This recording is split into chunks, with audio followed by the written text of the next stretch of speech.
He's a beautiful man. He's a gorgeous man. He's uber talented. He's loved the world over, but most importantly, in Cork over. Ladies and gentlemen, it's Chris Kent. Hello. Hear those claps? Hey. You able to hear the claps there? Jeez, I haven't heard claps in a long time. Yeah, That's it. I can hear them loud and clear. The only audience claps we get now are on a button. And you know what? Yeah. They're a much more appreciative crowd, I have to say, Chris. They are nice, aren't they?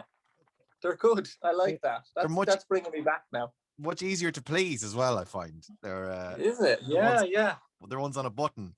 How are you? How are things? Well, I suppose we'll start with lockdown first of all. How's lockdown treating you? Lockdown is lockdown 3. I'm hoping it ends here. I'm hoping they don't just drag it out like a Fast and the Furious. Like, you know, the trilogy is enough now. Yeah. I'm really over it. Every now and again I forget about it and I will just randomly go to Mahon Point or something to get a donut and I'll be like, or you know, close, and I'll be like, oh yeah, I forgot everything is closed.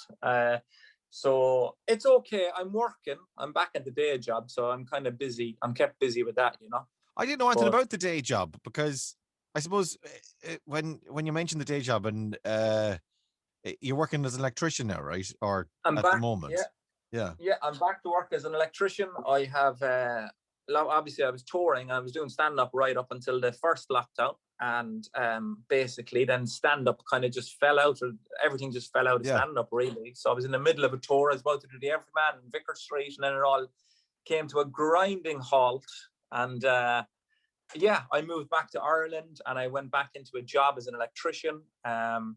That I hadn't done in 12 years, and that I probably spent 6 years joking about being a bad electrician. So I scrubbed the internet of those YouTube clips, but they still managed to find them. And they thought they were funny because they weren't any jokes. I would just explain that, look, it isn't very funny if I go around telling people I'm a competent electrician. There's no humor in that. Yeah. So, okay. So yeah, it was weird going back initially. I was unbelievably nervous going back to work for the first time in 12 years. Like, more nervous than I was probably my first time working, like when I was 19, like as an electrician, you know. And even then, that looking back, that was a big deal. I was on my first electrical job. I worked in Gormanstown, County Meath, which is a long, long way away from Cork. Sure is, yeah. Oh my God. And there was no motorways or anything. And I missed my lift. And I had to get a train and 2 buses on my first day. And I was a tiny little teenager, a really small teenager with a retainer. I had a retainer that I had to wear. I had to keep these teeth and these teeth together all the time. So I had to walk onto a building site late with my teeth like this. And really small, like I weighed about 40 kgs. I remember because I boxed at the time, and that's about 4 bags of sugar or something. So I was late. I was that late. I had a retainer. My dad gave me these safety boots, you know, and I'm not sure where he got them, but they were safer than anyone else's boots. They looked too safe. I could barely lift them up and down. And I had to walk onto this building site like 4 hours late, 19. This tiny little kid, I couldn't open my mouth properly. And weirdly enough, I was even more nervous this time around, you know. But I went in there and I did it, and I got the whole tell us a joke gang out of the way. All right. Okay. By not being a bit funny, because I was so nervous about work. I was just like telling them to F off. And, I can't imagine what that. And you mentioned it. You called it the day job, but like it wasn't really the day job anymore. I mean, you are a comedian. That's your day job, isn't it? I mean, it was just happened to be the job you did before you were a comedian. Yeah, it's weird. Yeah, because comedian. Yeah, you're right. Yeah, comedy was my full-time job. Yeah. Like, you know, there's like that saying, like, don't quit your day job. It was like you had quit. Yeah, I had quit it, and successfully. But I always find the humor in it, though. You know, I thought it was quite funny going back. When we moved back from England, me, my wife, my 2 kids were all, after a quick quarantine, or a quarantine of 14 days in a house in Galway. We had to live with my mom's house, my mom and dad. So there was like 4 of us in my childhood bedroom, and that was just awful, you know. It really was. It was like, oh my God, but it was funny too. I was like, there's something in this. And then it was also like a bit weird not having that outlet of normally the best part about being a comedian is going and writing jokes about stuff when stuff is terrible, and when stuff is like, oh, this is a real pain. Like, it's like you go and write jokes about it. But yeah, I'm logging all that now for when it comes back. Yeah, I was just going to say, are you still, because when they were telling us it's going to be a couple of weeks, and then they were telling us it's going to be a couple of months, I suppose in that phase you're like, I'm going to learn how to play the keyboard, or I'll write down all this material, or I'll be going back, or I'll have this ammunition, I'll be ready to go. And then after a year, are you still able to, or have you gotten novels of material written now? Well, what I learned from the lockdown and all the first lockdowns was how to spell rescheduled, because I was like, this thing has been rescheduled again, and I was like, I give up now. So I just I actually enjoyed the detox of it the first time around. I put my phone down, because there's a lot of pressure doing stand-up to sell yourself and sell gigs and sell tickets and constantly put material out there. So I just put the phone down, and I was in the middle of a tour, so my show was finished. So I don't really start a new show until that tour is finished, So I was in the middle of a show called Christy Doesn't Live Here, which I will bring back when things start up. So the show was finished. I did it in Australia for a month, from January to February. I'd done it all over Ireland for 3 or 4 weeks, and then it stopped. So then I had like 20 dates left that are still being rescheduled as we speak. They're still being are you, because it's been a while now since you've been on a stage, are you itching to get back, or do you have a little bit of a like, oh Jesus, what's going to be like when they say, no, ladies and gentlemen, Chris Good? Yeah, you know what, I wondered, and I did a handful of shows before Christmas with Neil Delamere. So I was just opening for him because he did these socially distanced gigs around the country. Yeah, it was 16, 17 people in a beer garden in Collins in Cork, and then it was like the same up in Wexford. It was basically like in a little marquee. So, and I was really nervous about the gigs, but they were great crack. As soon as I started doing them, the nerves kind of went away, and I was like, oh, this is lovely.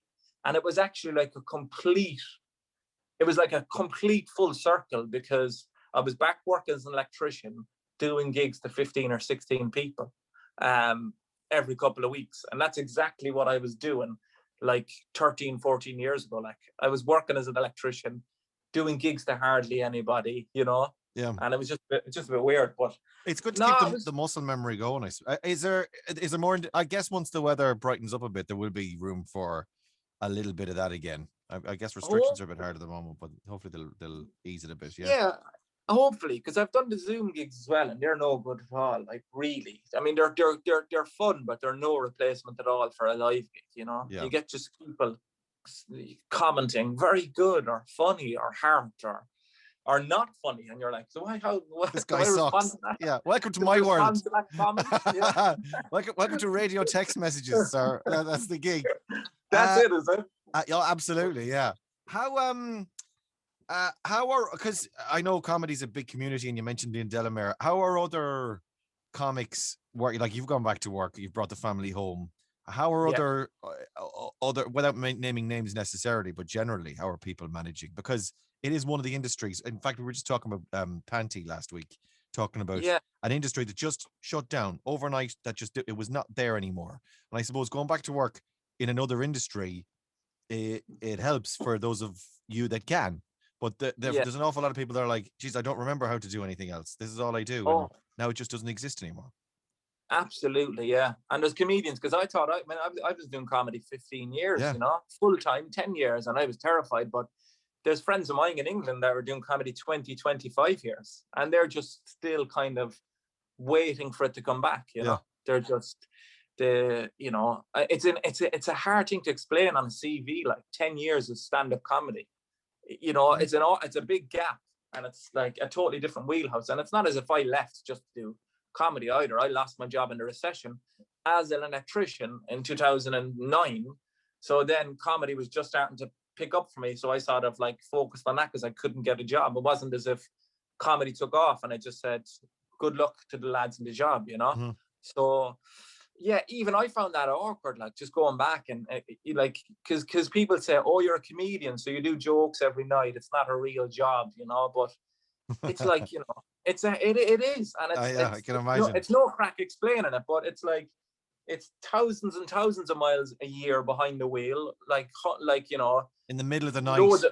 Yeah, exactly. Driving home at 2 or 3 in the morning, like from a gig up in somewhere in the north of England, and getting up the next day and driving somewhere else that evening, and then you're in the airport every second week. You have to write all your shows. You have to manage your social media. You have to promote yourself. You have to do interviews. There's loads to do, but you can't really write that all on a CV. Then people just think, oh, he's a comedian or she's a comedian. Oh God, what are we going to do with them? But actually, they're really, they're pretty much running their own business and being funny and driving around the country and looking after, technical.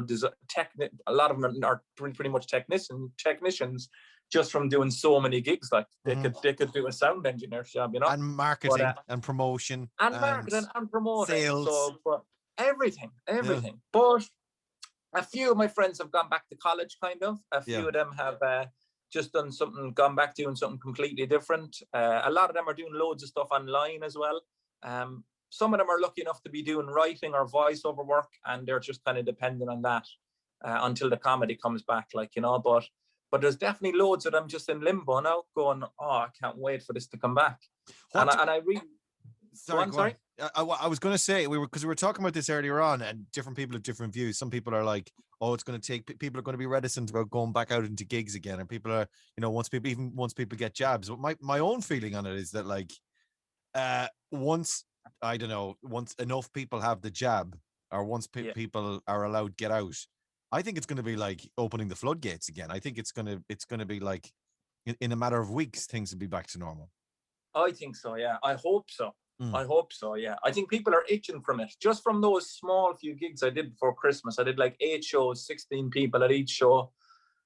Just the feeling and the people that were there were just so excited to be there and so happy to be in a pub, having a drink, watching a show. I must have done like 7 shows or 7 or 8 shows before Christmas, and then a couple of sporadic ones before that. Whenever lockdowns got lifted, I did sort of little new material nights, and just there was a really good buzz in the room. So even before you walked on, you were like, oh, people are just happy to be out now, So I think, I hope people are going to be bursting to get back to it, and hopefully they support comedians and musicians and everyone else that's been just waiting to get back to it, I think I'll be out every night of the week. I know I get up early in the morning. I'm going to be out every night of the week for 6 months. I'm going to be ruining myself. It's ridiculous. Store it all up just in case it gets taken away again. This show, actually, if you're not going out, you can... this is perfect link. Perfect link. If you're not going out, you can watch it on the RTE player. This is Looking Up. When was this filmed? This was in the Everyman. When was it filmed? So basically, this was March of 2019, was it? Or it was my last year's tour anyway, the tour before the one that just got stopped. And it was brilliant crack. I just filmed it myself, basically. And not myself, it's not done on a mobile phone. Like, I got people in to film it. And it's much better quality than that. But it was great. And I was due to make another one as well, but I will make that when it comes back. And also, I have nothing to do with the RT player. So sometimes people get in touch with me, like, I can fix it because I'm on it. They're like, I'm trying to watch your show on the RT player and it's kind of playing up. I'm like, I can do absolutely nothing about that. The 3 ads beforehand, or the 15 minutes of ads beforehand, it feels like they'll never end before Chris comes on the screen. It's worth it. It's worth the ads, though. Look at it. It's a good show. It is a good show. It's on the RT player. Just do a search for Chris Kent. You can find him there. Actually, Laura's after texting me. Ask Chris ask Chris. What? This is Laura O'Mahony asking. Ask Chris lovely. who is his favorite female comedian in Ireland. Bear in mind, it is Laura asking the question. So that's, you probably might not need to answer that honestly, Chris. No, Laura is amazing. She's brilliant. That's kind of like when your kids, they haven't yet, but ask you who's the favorite. It's fine if there's just one of them there, but I know there might be other people listening. Laura's brilliant. I'm a massive fan of hers. She is my favorite comedian in Well the world, played. not Ireland. Well Not played, sir. just Ireland. Of the course, world. they all have lovely bottoms. Yeah, exactly. Yeah, This yeah, is yeah. worth noting. Chris, thanks a million for talking to us, sir. Good luck. We're looking forward to seeing Thank you you, on a Ray. stage again in real life, in the Yes, I flesh, can't wait. It's touching going to you, be brilliant. coughing on you, We'll have shouting a abuse hug. at you. Yeah. I'll be like, bring back the lockdowns. Chris, Ken, thanks a million.